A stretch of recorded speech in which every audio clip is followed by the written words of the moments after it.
How's it going? I'm Levi. I'm here with my friend Miki today. What's going on, everybody?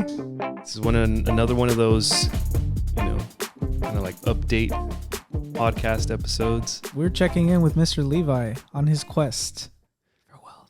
Farewell. Actually, it's your turn.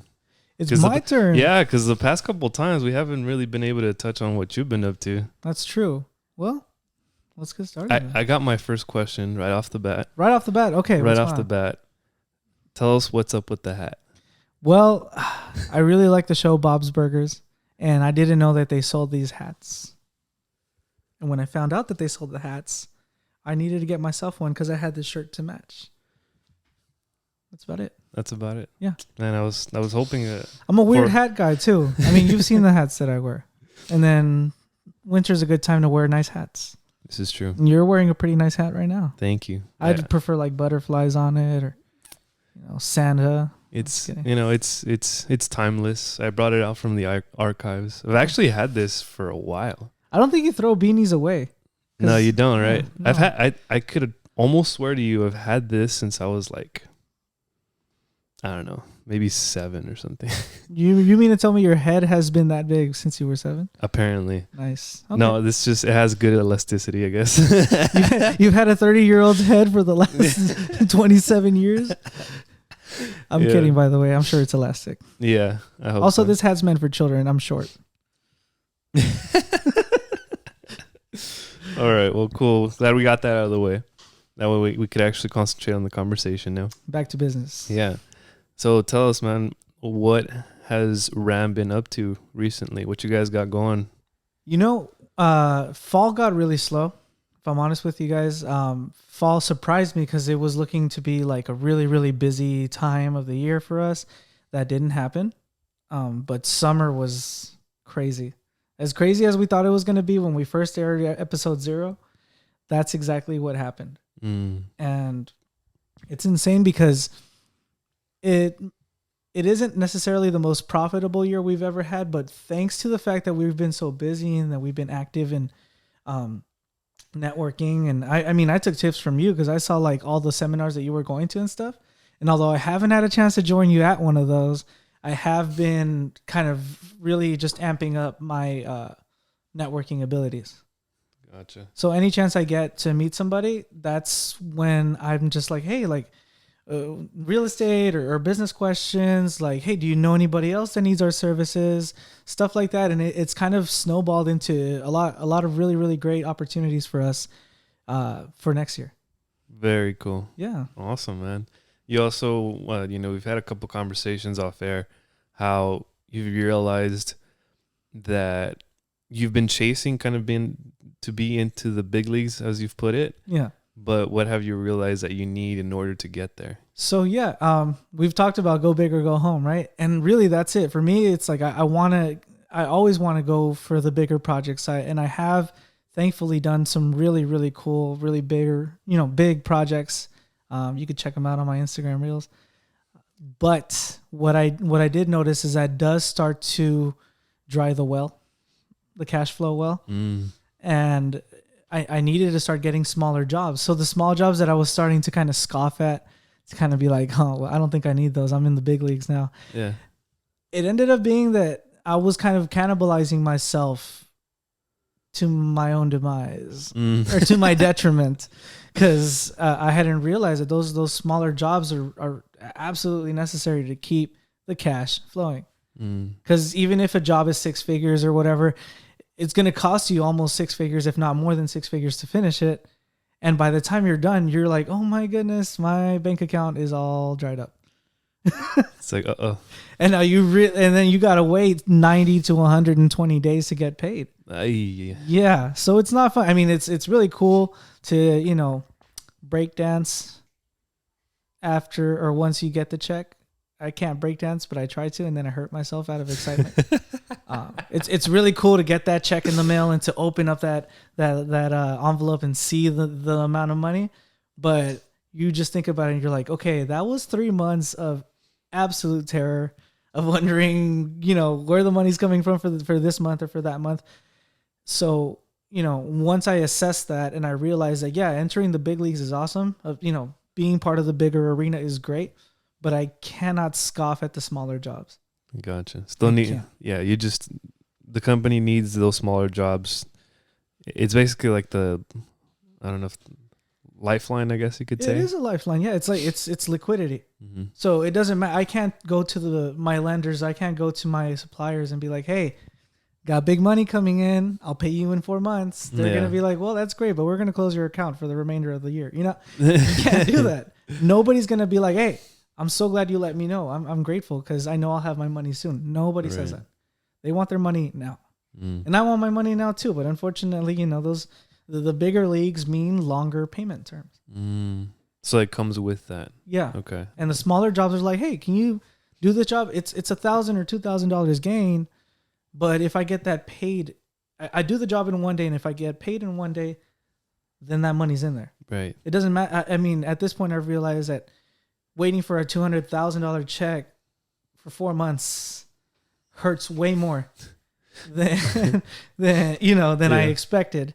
It doesn't, like I said, it doesn't matter how much money you have coming in. If you can't pay your bills, people get upset. Right. And you destroy that lifeline. So, every job, no matter how big or how small, I just say yes to now. Gotcha. And I've just started connecting myself with a better group of a better installation crew that just gets the job done quicker, and they're just more reliable. Good. Awesome, man. So what plans do you have for 2023 as far as your business goes? Well, we talked about this on the phone, and I gave you the big picture. But for this year, what I finally want to do is I finally want to get a building that says the company name in front of it, and we're finally going to go ahead and phase into laying out the infrastructure for the big picture. So that goes for expansion to different states. Next year would be the year that I finally settle licensing and all the legal things to be contractor in the Southwest. And nice. I'm trying to see if I can get my foot in the door with the East Coast too. Okay. Yeah. And thankfully, I've got clients in Singapore now, and I've got another one. I'm trying to get my foot in the door with Saudi Aramco. So, hopefully, maybe, could probably be one of those people that says the sun never sets on this empire, like Disney. But that's cool. That's the big picture. But right now, I think nobody's perfect. Nobody's the best business person, and I've never been accused of being the smartest or but I realize that there's a lot of groundwork that needs to be laid out before you can go big. Right. I'm grateful for the big opportunities that showed up, but that only gave me the stress needed to open my eyes to the fact that I need to focus on my infrastructure. Because once I have the skeleton of the sleeping giant ready, then we can go ahead and really bring that giant to life. So that's for us. That's the big picture right now, the big goal. All right, that's awesome, man. Now it sounds like it's a lot, that's going on, or kind of a lot of big plans and all that. Which is why for this episode, I thought it would be so appropriate to talk about something that a lot of entrepreneurs or business people, whether it's small business or just business in general, people who have gone off, the beaten path and started their own thing, they go through. And that's self-doubt. Yeah. How are you navigating that self-doubt that inevitably shows up sometimes out of nowhere on a random day at a random time? It's crazy because no matter who it is that's on any one of these, YouTube shorts or YouTube videos, Instagram reels, TikTok, a lot of entrepreneurs that want to sell books or sell how-tos will say that they don't deal with it. They'll say that, it's not something that they suffer from. And there's very few that actually don't. But for the most part, it attacks you at any random point of the day. You could be on a very big high, having closed a deal or a contract with a really big opportunity, a big time client. And then you get those moments where it's just like, but wait a minute, this other competitor of mine did this size job, and they did it in 2 weeks. I don't think I'm going to be able to do it at that pace. Or you get moments where you're just, having a good time. And if you suffer from any kind of, depression or mental illness, it hits you when you least expect it. You could be having a great day, and it just hits you that maybe you're not cut out for this. Maybe it's better to just play it safe. And I don't mean like go find a job and just close the company. I'm just saying maybe it's not time to chase the bigger dream. Maybe it's time to keep it conservative because you don't know what could happen. I feel like this year, especially this year, really tried most entrepreneurs pretty hard. Because 2020 and 2021 was such a high for everybody, even with the pandemic, because markets were strong. Real estate was overinflated. Everything was just amazing for a lot of people. They were finally reaping the rewards for their efforts. But then this year shows up, and we've got a threat from the threat of world war. Yeah. We got the global markets crashed. All those things that you see on the news. If you want to go ahead and ruin your day and justify your pessimism or your self-doubt, just watch the news for 10 minutes. And then 5 minutes. For 5 minutes, you'll be like, you know what? Why am I going to go to that networking event? There could be a mass shooting and I'll be dead. Mm-hmm. Why do I even try to expand my business? Russia could show up tomorrow and just throw a wrench in all the gears. And, the market's just crashed. Why bother buying real estate now? Who's to tell me that this $500,000 house that I buy or the property that I buy isn't going to be worth $100,000 next year because of the market crash? Mm-hmm. And that's a big thing, right? The big story, the big headlining story for everything is market crashing. Right. And red arrows going down on graphs that most people will never understand, but it inflicts fear into everybody's heart. Uh-huh. And I'm no different. I mean, I'm not exempt from that kind of fear. I think, when Russia started playing with everyone's emotions on that brutal attack towards the Ukraine, I think everybody watched in horror on TV as we realized that the whole world was on the brink of war. Yeah. So for me, that hit me really hard. That definitely kind of, it puts things into perspective in a lot of ways, but also at the same time, it really does bum you out to know that big factors like that can totally just throw everything you worked so hard for out of whack. But thankfully, I think that the best thing to do sometimes, aside from looking inward and finding the valor in yourself to move forward, I think the beauty of history is that history always has good examples for us to follow. And one of them is, I read up on it on my personal time, and I also first discovered the story through Curtis Jackson, aka 50 Cent's book. Shout out. Amazing book if you haven't checked. Yeah. I'm gonna put it in the link because you gotta read that book. Hustle Harder, Hustle Smarter. He talks about the founder of Honda, the Honda Research Group, which it was called back then. He mentioned that Honda tinkered with mechanics as a younger person. He got really good at understanding the engine, and he wanted to make the best pistons, right, or better pistons for Toyota and other car manufacturers in Japan. So he went ahead and he got himself in debt. He worked tirelessly to create great pistons. He created a bunch of them, sent them out for inspection, and he gets the news that none of them were up to par. They weren't acceptable, and they were going to return basically all of them. That's a lethal blow to any business. Yeah. And I thought, okay, well, I've had moments where, work has been hard and things don't go according to plan. So that would be hard for me to bounce back from, but I think I'd be okay. But then I got the rest of the story, and his factories got bombed in American air raids. That's right. During the Second World War. Forgot about that detail. And you would think, well, Mr. Honda, I think it's time to call it quits. I think it's time to go home. If you wanted a sign there, that's your sign right there. And that's the thing.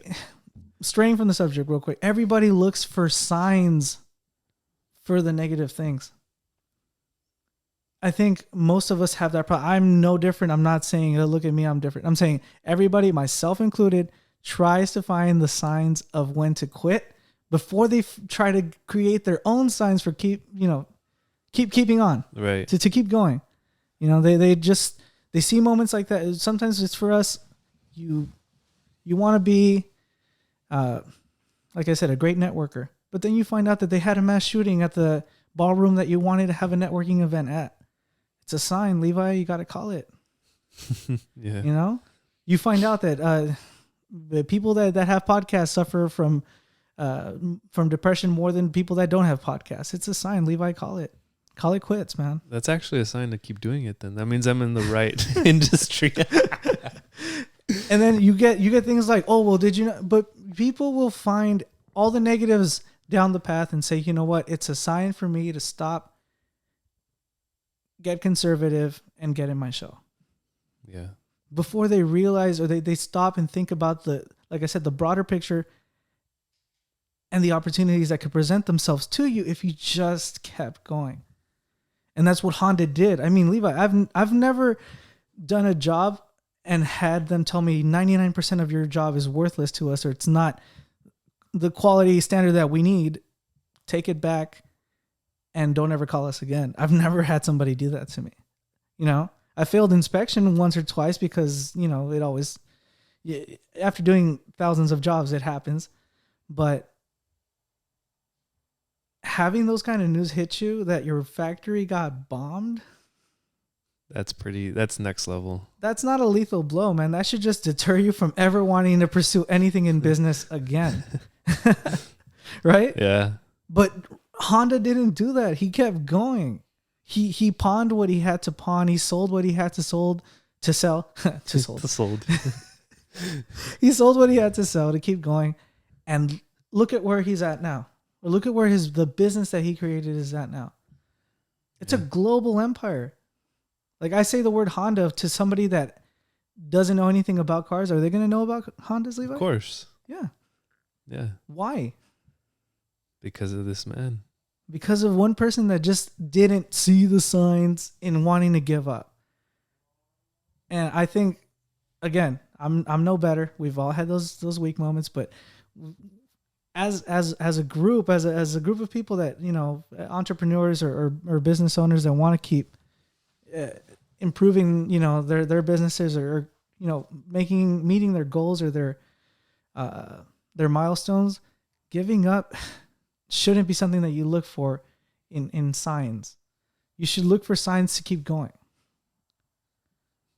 Definitely. If you want to look at signs, I had so many signs last year to give up. We had no money in my account. I got $2 transactions that were rejected by my bank because I was out of money. Dang. I'm not talking about $2,000, $20,000, $200,000 transactions. I'm talking about $2.50 something cents transactions that got rejected by my bank because I was out of money. And that didn't happen once. It didn't happen twice. It happened so many times last year. I would get creditors that would call me and be like, hey, if your business isn't making enough money to pay us on time, maybe it's time to close up shop. Isn't that a sign, Levi? You could take it as such.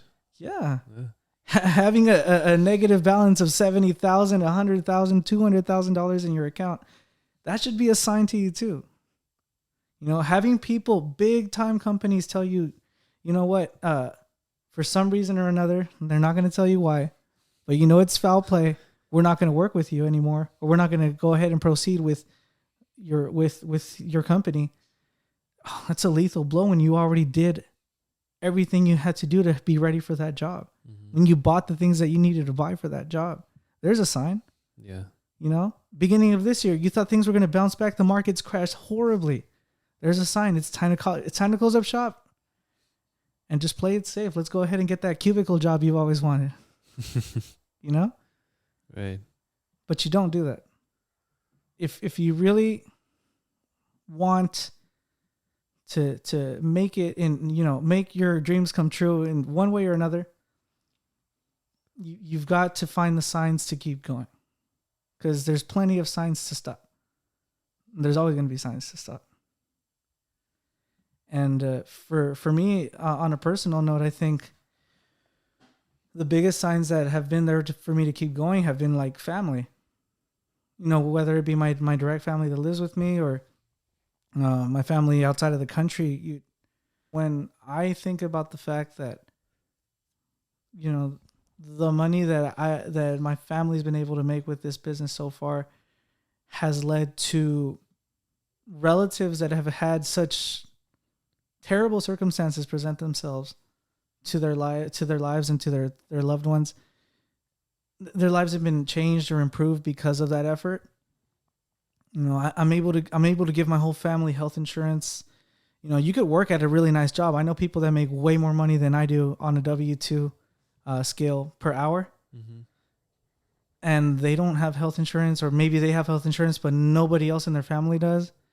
And, you know, thanks to the fact that we've worked this hard, you know, for me, it's such a huge milestone to be able to afford health insurance for myself, for my family, for my employees. Like that's a huge deal to me. You know, the fact that I have relatives that I've employed that no longer have to go through the whole huge route of community college, university, whatever, 10 years of college just to end up in debt and in a job that they didn't want in the first place. Like, those things to me help me keep going. Yeah. Because, I mean, I'm not the best boss out there. I'll never say that. I'm not the worst boss out there. But I just think about, like, the opportunities that I can give to people that I care about if I just keep going. You know, and those opportunities wouldn't be there if I had seen the signs to give up and go home. Exactly. Because, there's so many out there. Yeah. Definitely. Dude, I'm glad that you've been able to navigate it so far. And it sounds like having, you know, a good set of friends, family around you helps you definitely get through it. It's bound to happen, that you're going to feel it, that you're going to maybe overthink things, et cetera, et cetera. Yeah. I've talked to a couple other people too. They say how some of them feel that self-doubt every single day. Yeah. And it's like, well, if you're still somehow growing strong, like, that means I could do it too. Yeah. So would you say maybe that's something else that you would recommend to someone who is going through that, maybe feeling that self-doubt, surrounding yourself by people who are going to uplift you, or in the very least remind you of why you're doing what you're doing? Yeah, a lot of people give the harsh solution of, well, if this person is being negative or bringing too much negativity in your life, like if it's a relative or something, just cut them off. You know, I don't think that's a fair approach. I feel like people can be negative because of things that they've gone through, things that they've experienced. And sometimes their own trauma will manifest itself into them telling you that you can't make it. Right. I'm not saying that they're mean people. I'm not saying they're mean-spirited. I'm not saying that they're somebody that you need to cut the umbilical cord of, because that's not fair to them either. Mm-hmm. But there has to come a time where you have to find it in yourself to go out there and look for people that are going to keep you uplifted. You can have those, if you love those negative people in your life because of your siblings, your brother, your sister, your mom, your dad, and you obviously can't cut them off and be like, I'm not answering my dad's calls because all he tells me is that I can't make it. Don't do that, you know, because that's only going to make you feel depressed about the fact that you're chasing what you actually believe in. Mm-hmm. You know, oh, I'm not going to talk to my sister anymore because she's so negative. Don't do that, because you're cutting somebody off that you love. And then what you believe in will end up looking like something that is not beneficial to your family. So don't go that route either. But like I said, actively search for people that do uplift you. And that could be anybody. But more than anything, it's also a matter of you being the one that uplifts others. And it's not easy. Yeah. When you're dealing with self-doubt, I think the last thing you want to do is try to uplift somebody else. Right. Yeah, it's like, woe is me and all this and that.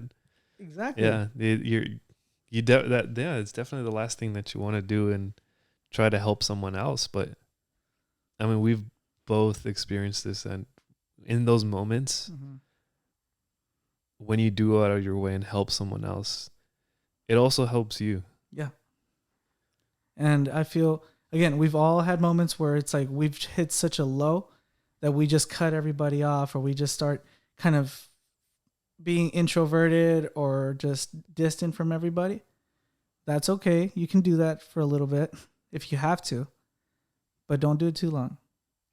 Because you doing that, you unconsciously start telling yourself that you're the problem. You know, it's bad for your mental health, and it hurts other people around you too. People could be like, oh, well, yeah, I'm disconnecting because I have to do this. It's a mental health break. That helps you reassess things. But if you don't take that reassessment of your, you know, your emotional state, your morality, your spirituality, and manifest it or put it into action, you're not doing anything positive to yourself or anybody around you. You're hurting people around you, and you're being inactive yourself. You're not manifesting anything positive. You probably think that by distancing yourself, and I've done it again. I accuse myself of it. That by distancing yourself, you're protecting yourself, and you're keeping yourself from getting, you know, not necessarily hurt, but getting that negativity from others. But that won't help you in the long run. Because you never know if the person that you help or the person that you motivate to be better will end up helping you at some point. Yeah. Because you could say what you want, but life is give and take. Oh, yeah. 100%. There will be people in your life that won't give anything back. And you have to be ready for that. And be okay with that. Exactly. Reassess yourself enough to say, you know what? If that person never shows gratitude for what I've done for them, I have to be okay with it. But ultimately, every human being does nice things for other people, hoping, not expecting necessarily, but hoping that they find that comfort or that relief or that support from them as well at some point. Yeah, that it's reciprocated at some point. Yeah. And for the most part, 80% of the time, it is mutual. And that's what I'm saying. Even if there's a negative person in your life, you don't know if you forcing yourself to be positive, to be a go-getter, to let go of your self-doubt will in turn help them become somebody positive and motivated at some point too. Yeah. That's only going to motivate you more. Exactly. You know, because how many times have you woken up, like you said, you're just over it and you don't want to deal with people and you don't want to talk to anybody, deal with anybody, but you find it in you to be like, you know what? I haven't reached out to this person in a while. Yeah. And then what happens, Levi? I mean, from one small experience, you don't have to be detailed about it, but what's happened to you? Yeah, in my experience, it's funny because I go into the situation with the intention of encouraging or motivating someone, you know, that person. Yeah. And I end up being the one that's encouraged and motivated. And why is that? It's, I don't know, man. Like it's I think it's because of the positive attitude. If you put positivity out there, especially when it's on one-on-one, usually you're going to get positivity back. Yeah. And that's just how that works. So anyone out there, if you're suffering from self-doubt, if you haven't surrounded yourself with, you know, good people or family, people that are going to be there supporting you, definitely sought out those people, or even within the people you already know, just reach out to them and tell them like, hey, thinking about you, how's that one project going? Or how are you doing today? Something as simple as that can spark up a very good conversation, very positive. Absolutely. And you'll feel better, you know, coming out of that. Yeah.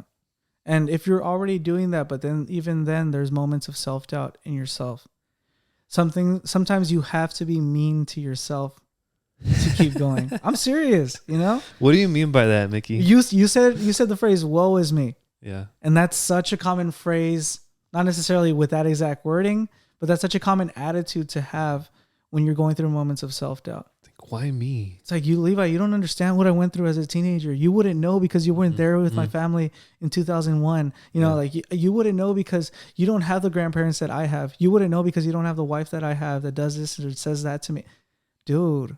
Yeah. You know, I'm not I won't try to be the person that slaps you with the reality that you're giving that attitude. I will be with you because I know you well enough.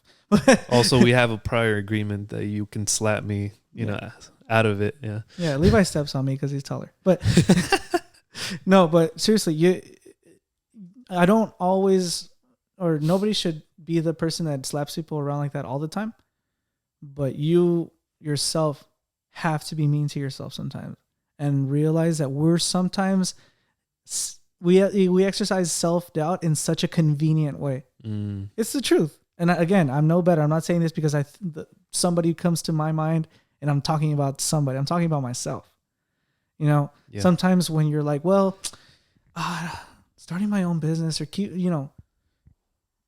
pursuing this business even further when I know it's not profitable yet, it doesn't seem like a good idea. I don't think I can do it. But then you're really, really confident in so many things that will never benefit you. You know what I mean? Yeah. Like you'll bet on sports, which will help you lose tons of money, but you won't bet on yourself. Right. You know? Or there'll be people that are like, no, I can't pursue this. I can't be a people person. I can't, like, being proficient in what I want to do as a business means that I have to be extroverted, and I'm such an introvert. I can't do it. You're super extroverted when you're ordering a Chick-fil-A, dude. You know? It's not hard for you to call somebody out when they forget the extra barbecue sauce. You know what I mean? And those are little spurts. So you'll be like, well, that's once in a while. You know, it's not, I can't do that all the time. Neither can I. Yeah. You know as well as I do that just because you're extroverted, the mental and physical, emotional toll that it takes on you to be extroverted for an entire afternoon. How does it feel, Levi? It is tiring. And I don't mean it in a rude way. I mean, I'm not trying to call Levi out and say, yeah, expose Levi as somebody that's over you guys after an afternoon. But I'm saying, Levi. Yeah, no, it's in a good way, but it does take a toll, you know, mentally, emotionally, physically, because I don't know, it's a part of you that it comes more naturally to me for sure, being extroverted. Always been the case, but it is definitely hard to keep up like that level of engagement with others, or kind of feeling like I need to entertain people for extended periods of time. I mean, I think that's just human nature. Like, you need time to recharge no matter what your personality type is. Yeah. And again, this is coming from somebody who is, like he said, naturally extroverted. I'm a person that was born pretty extroverted, but then bullying, etc. We're not going to get into that. Turned me into somebody very closed off, very afraid to live, to be, you know, around other people. But I forced myself to become extroverted, and even then, it's so exhausting, guys. It's exhausting to be extroverted with a client. It's exhausting to. I talked about this with one of my friends a while back. I told her that, you know, sometimes you're having the worst day ever. You could have had really terrible news. Things that, you know, news that break your heart at random intervals of the day. And you could be crying on the freeway on the way to this meeting with a group of shareholders, whatever. And then you got to show up like, hey guys, ready to do business? Yeah. You're crying in your car. You put the eye drops on, you make sure that your eyes aren't red anymore. And guess what? You walk into that board meeting. You're like, how's everybody doing today? We good? And it's not hypocritical. Nobody's talking about being a hypocrite to make money. We're saying that you have to be sometimes mean to yourself and assert your goals and your dreams to yourself so you can actually move past those moments of self-doubt, of those lows, you know, those tired moments where you're just like, no, I can't be extroverted today. Yeah. You know, like I said, I mean, a lot of people say, oh, well, I can't go out there.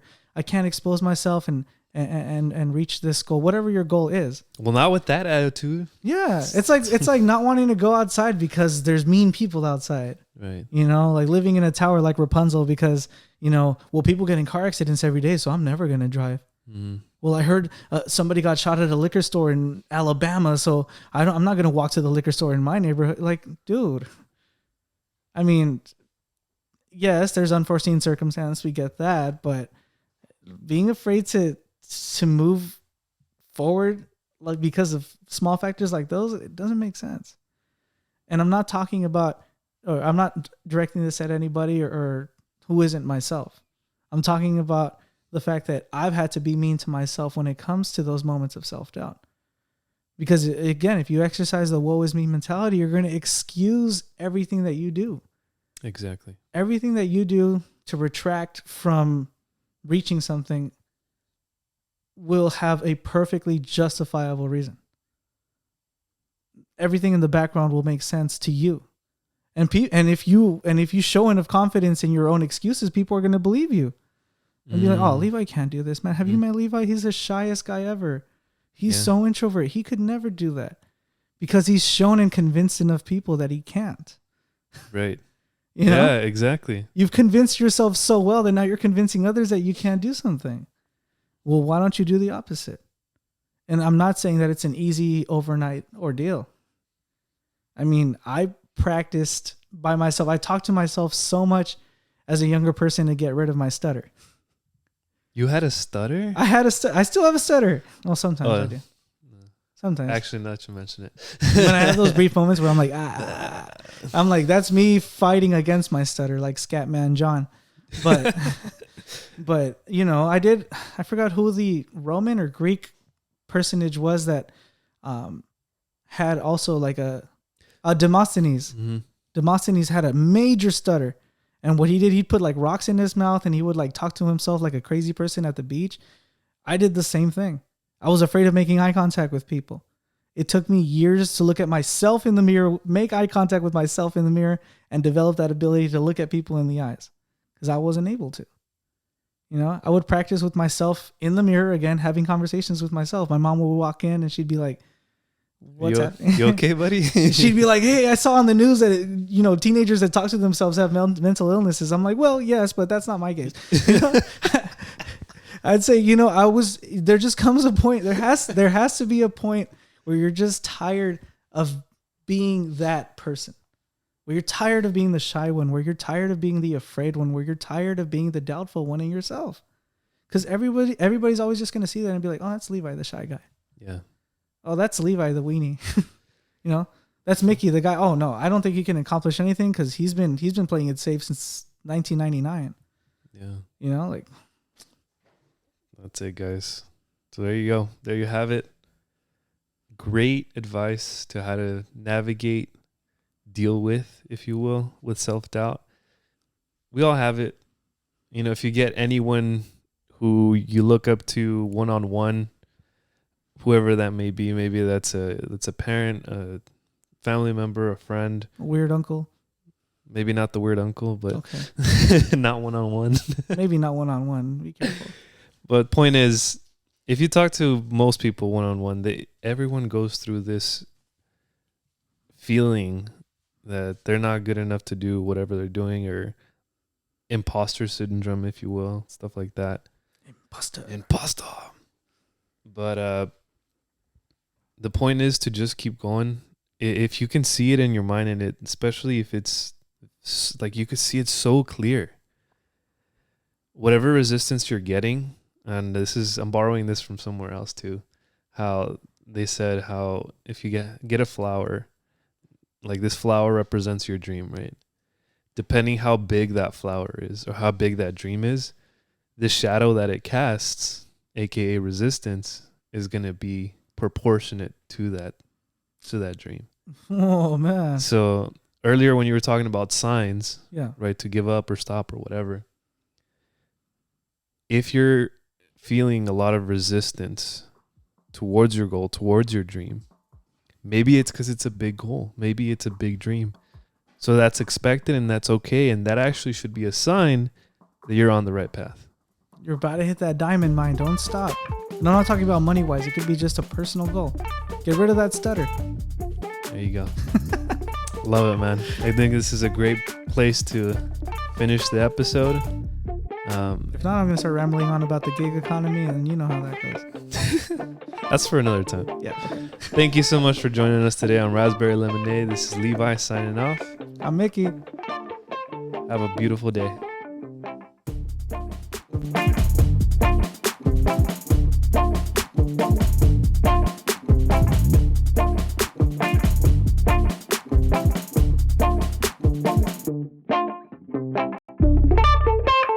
This has been a Redbird Studio Productions. Hope you've enjoyed the program.